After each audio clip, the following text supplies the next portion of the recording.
Mlango wa damu upo tayari kufunguliwa, na funguo ni kumbukumbu zako ulizozisahau. Karibu mpenzi mtazamaji katika sehemu hii ya pili. Hayo yalikuwa ni maneno ya mwisho ya Kilaku kwa Mr. Official baada ya Mr. Official kukaribia mlango wa damu. Je, atafanikiwa kufungua mlango wa damu? Na je, ni kumbukumbu gani ambazo Kilaku anazizungumzia? Twende pamoja. Lakini kabla ya kuendelea, gonga like, subscribe, kisha twende pamoja katika simulizi hii. Nilitembea kando ya Askofu Mnyeti, kiumbe mwenye roho mbili, nusu mtakatifu, nusu mfu. Harufu ya mafusho ilitanda hewani, na kila mahali tulipopita, ukuta ulitoa sauti kama ya mtu aliyekuwa akilia kwa sauti ya ndani kabisa. Tulifika mbele ya mlango wa damu. Ulikuwa mkubwa kuliko milango yote niliyowahi kuiona. Uliundwa kwa mifupa ya mapadre waliotolewa kafara, na ulikuwa umefungwa kwa minyororo ya damu iliyoganda. Juu ya mlango palikuwa na maneno yaliyoandikwa kwa mdomo wa moto yakisema, fungua kwa kumbukumbu. Nilijua hapa damu pekee haitoshi. Hapa ilihitajika kumbukumbu, lakini sio za kawaida, kumbukumbu za roho. Askofu Mnyeti alishika bega langu na kuniambia, Mr. Official, kumbukumbu zako hazikupotea, zilifungwa. Unatakiwa kurudi kwenye njozi yako ya mwisho kabla hujaitwa. Alininyoshea mkono wake uliogeuka kuwa taa ya kiroho, kisha akaniambia, fumba macho. Kumbuka mtaa wa kwanza uliosahau, sauti ya kwanza iliyoita jina lako kabla hujaitwa duniani. Nilifumba macho. Nilijikuta kwenye kijiji cha utotoni, mama yangu akiniita, lakini sauti yake ilikuwa na sauti ya kasimbi ndani yake. Niliangalia chini, miguu yangu ilikuwa na damu. Nilikuwa mtoto wa laana, nilizaliwa kwenye madhabahu. Na watoto wa kijiji walikuwa wakiniacha, walikuwa wakisali kunitenga, lakini mmoja aliniangalia. Alikuwa mzee mrefu mwenye joo jeusi, na uso wake ulikuwa na kivuli. Alinipulizia moshi na kusema kwa sauti ya Kilaku, tunakusubiri. Niliporudi kwenye mwili wangu wa sasa, minyororo ya damu kwenye milango ilianza kulegea. Kitabu kisichosomwa kilianza kung'aa na ukurasa wa mwisho ulijichora ghafla kwa maneno yanayosema, roho ya mlango itapitia kwenye damu yako. Kama utasimama, utafungua. Ukidondoka, utasahauliwa kabisa. Askofu Mnyeti akanikabidhi chuma cha kale kilichochorwa alama ya msalaba na jicho. Choma kifua chako. Fungua kwa damu ya ndani zaidi. Nilinunua chuma kile na kukiweka katikati ya kifua changu. Nikasema kwa sauti maneno haya, kwa jina la damu ya ukweli, funguka. Nilipokichomoa, dunia ilipasuka ghafla. Sauti ya vifo vya vizazi 10 ilivuma angani. Mlango wa damu ukafunguka taratibu, ukitoa mwanga wa rangi zote ambazo macho hayawezi kuona.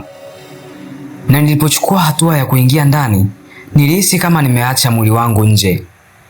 Nilikuwa ni roho tupu, nilikuwa ni kumbukumbu, nilikuwa mfunguo wa siri ya mwisho wa kanisa la mizimu.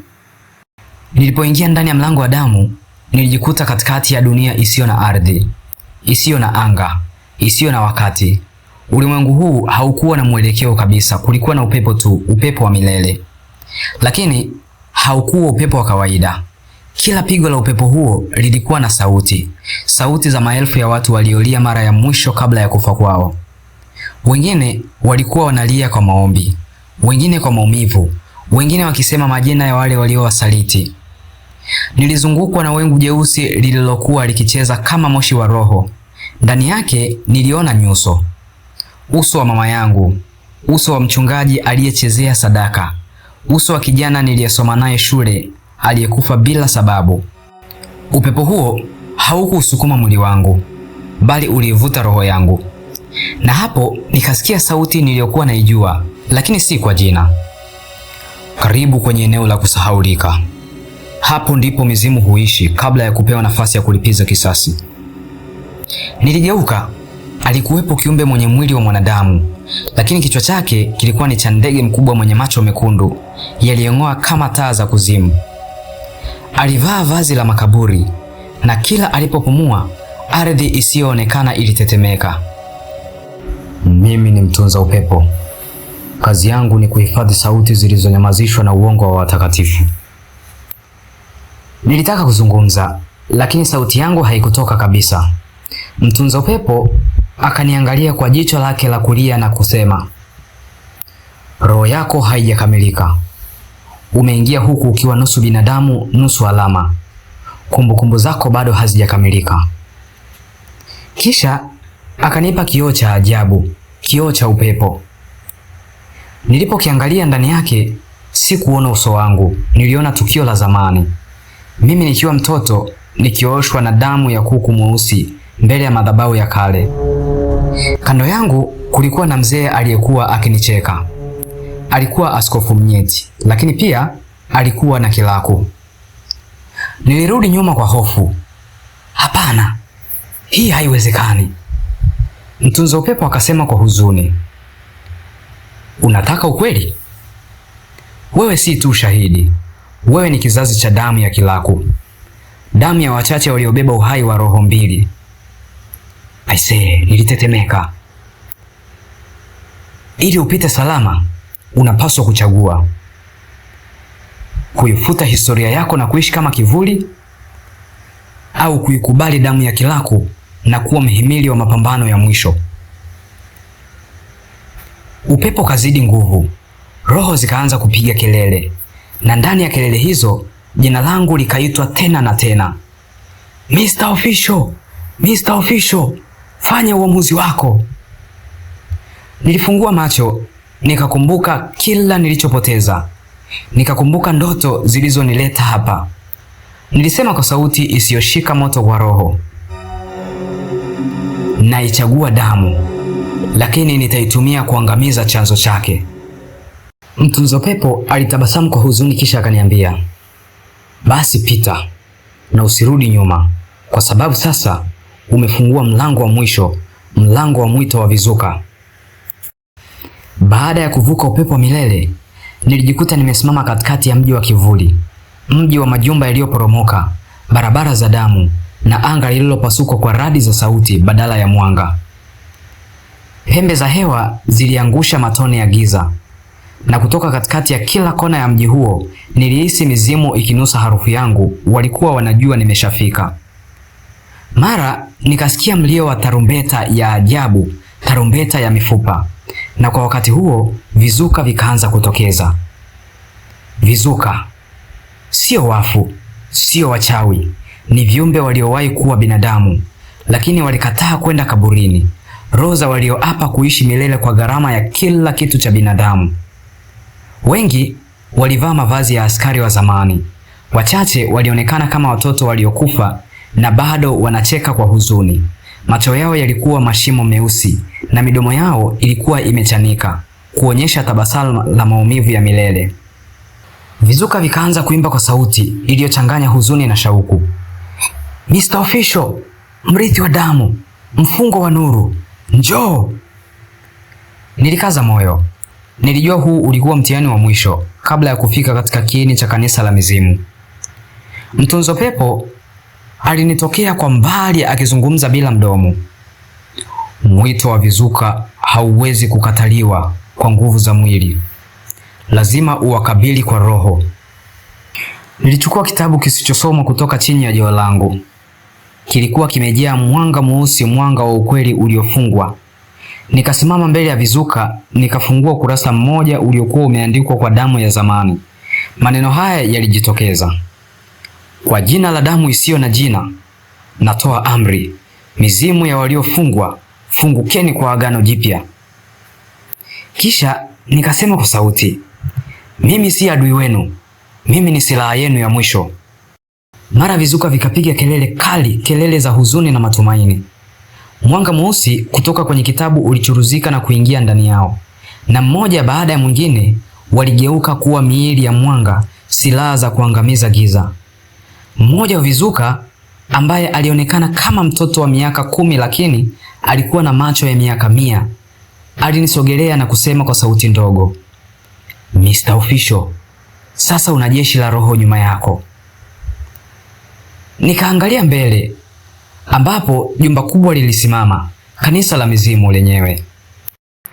Milango yake ilianza kusikika kama mapigo ya moyo wa upepo. Kilaku alikuwa akiningojea. Safari yangu ilikuwa imekaribia mwisho kabisa, lakini mwito wa vizuka ulikuwa haujaisha. Ukishinda utabarikiwa, ukishindwa utakuwa mfalme wa giza la milele.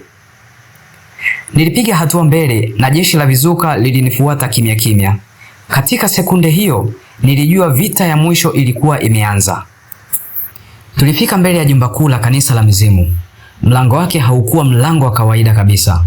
Ulikuwa ni kinywa kikubwa kilichotengenezwa kwa nyuso za waumini waliogeuka kuwa laana. Kila uso ulilia, ulisema maneno ya toba, ulisema maneno ya kuwalaani wachungaji waliowaongoza kwa hila. Vizuka walikaa kimya nyuma yangu wakiningojea amri yangu. Nilipiga hatua kuelekea kwenye mlango huo wa kutisha, lakini kabla sijaufikia, ardhi ilipasuka ghafla na kutoka chini alitokea Kilaku. Lakini sasa hakuwa kivuli tena. Kilaku alikuwa katika umbo lake halisi, mrefu kama mnara wa saa, ngozi yake ikiwa na maandishi ya damu yaliyokuwa yakicheza kama nyoka. Na macho yake mawili yalikuwa ni mashimo yaliyovuta roho za watu waliodharau ukuli wake. Alizungumza kwa sauti iliyovunja anga na kusema, "Umefika Mr. Official. Umeniletea jeshi la vizuka. Umebeba kitabu kisichosomwa, lakini hujui, bado wewe ni sadaka yangu ya mwisho." Nilitazama kitabu mikononi mwangu, kilikuwa kimeanza kutetemeka na maandishi yake yakaanza kufutika. Vizuka vikaanza kuguna. Mmoja alisema, "Hatimaye anataka kutufunga tena." Kilaku alinyosha mkono wake na kutoka katikati ya kifua chake kikawa na kizimi cha damu, kiumbe kidogo kilichotengenezwa kwa mvuke wa damu. Kilizunguka kama nyoka wa hewa, kikivuta nguvu za roho zangu polepole. Nilihisi joto kali likikauka mwilini, kama damu yangu ilikuwa ikivutwa kwa njia ya rohoni. Mama Kasimbi akasikika ndani ya kichwa changu tena akisema, "Usimwache akichukua damu yako yote. Funga kizimi kwa muhuri wa sauti."